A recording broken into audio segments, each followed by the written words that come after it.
कि जब मोदी जी ने कहा कि कांग्रेस और भाजपा में अंतर है, तो मैं इस बात से पूरी तरह सहमत हूँ। और सहमत इसलिए हूँ क्योंकि कांग्रेस वो पार्टी है जिसने इस देश को बनाने का काम किया। इस देश के अंदर जितने भी संस्थान हैं वो कांग्रेस सरकार के दौरान बने हैं, उनको बेचने का काम जो है आज मोदी सरकार कर रही है। आप ये देखिए, हाल ही में एक्सिस बैंक की बिकवाली हुई है कि आपके करीबन 4,000 करोड़ रुपए में वो बिका है। जितने भी बैंक हैं उनके शेयर्स बेचे जा रहे हैं। जो इंस्टीट्यूशंस हैं उनको जो है आपके अनुदान की जगह ऋण की ओर दिया जा रहा है। तो और आप गुजरात के अंदर देखिए कि 11 प्राइवेट यूनिवर्सिटीज खोल दी गई हैं, जो कि अब गुजरात पहला ऐसा स्टेट बन गया है जो प्राइवेट यूनिवर्सिटी में नंबर 1 है। यहाँ पे स्कूलों की हालत खराब है। 27 सालों से जो भाजपा कह रही है कि गुजरात हमने बनाया, वो गुजरात बदलावा में कितनी नौसारी की स्थिति आप बेहतर जानते हैं। बाढ़ में क्या होती है, पीने के पानी की समस्या क्या है, यहाँ पे स्कूलों की समस्या क्या है। तो मैं जनता से ये निवेदन करूंगी कि 27 साल हो गए इस सरकार को, अब इनसे सवाल किए जाना बहुत जरूरी है। लोकतंत्र में एक सशक्त विपक्ष का होना बहुत जरूरी है और लोकतंत्र में जो सरकारों का बदलना भी जरूरी है, वरना अघोषित जो तानाशाही की जो स्थिति है वो देश के अंदर उत्पन्न होती है। तो मेरा ये कहना है कि आप अब इस सरकार से 27 साल हो गए जवाब मांगना शुरू कीजिए, ताकि इस सरकार को भी एक जवाबदेही महसूस हो। अब की बार कांग्रेस सरकार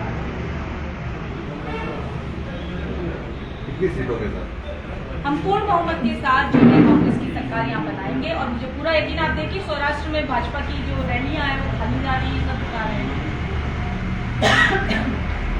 और आप ये देखिए कि अब जो जनता है वो धीरे धीरे समझ गई है। बोल नहीं रहे वो एक अलग इशू है, लोग डरते हैं, उनका धंधा पानी भी है। और आप ये देखिए कि यहाँ पे इशू सिर्फ ये नहीं है कि केंद्र के अंदर ही इशू है, आपके लोकल लेवल में ढेर सारे इशू है। लास्ट टाइम इन्होंने कहा था हम जीएसटी का सरलीकरण करेंगे, कोई सरलीकरण नहीं हुआ। जीएसटी और ज़्यादा जो है आपके मजबूत होकर के सामने और निकट होकर के सामने आई है, जो छोटे व्यापारियों को ज़्यादा नुकसान कर रही है। इन्होंने कहा था हम गारमेंट हब बनाएंगे, कोई गारमेंट हब के कोई कहीं कुछ दिखाई नहीं देता। इन्होंने ये कहा जो आपके अशांत धारा कानून जो कमर्शियल प्रॉपर्टी के ऊपर लगाया, जिसकी वजह से 6-6 महीने लंबा प्रोसेस और भ्रष्टाचार की संभावनाएं उसमें बढ़ी है।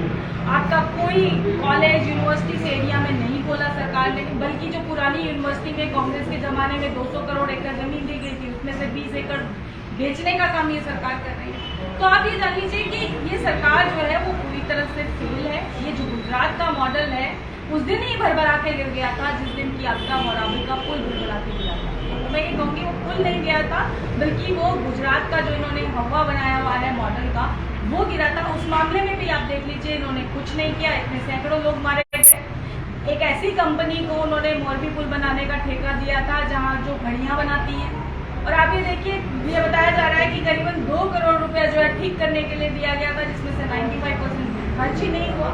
तो उन सबका जवाब कौन देगा? और वो जो कंपनी का मालिक है वो कहाँ है? इस सरकार को जवाब देना है ना। अभी तो इनको कोर्ट से भी फटकार मिली है PIL के अंदर, मोरबी के अंदर।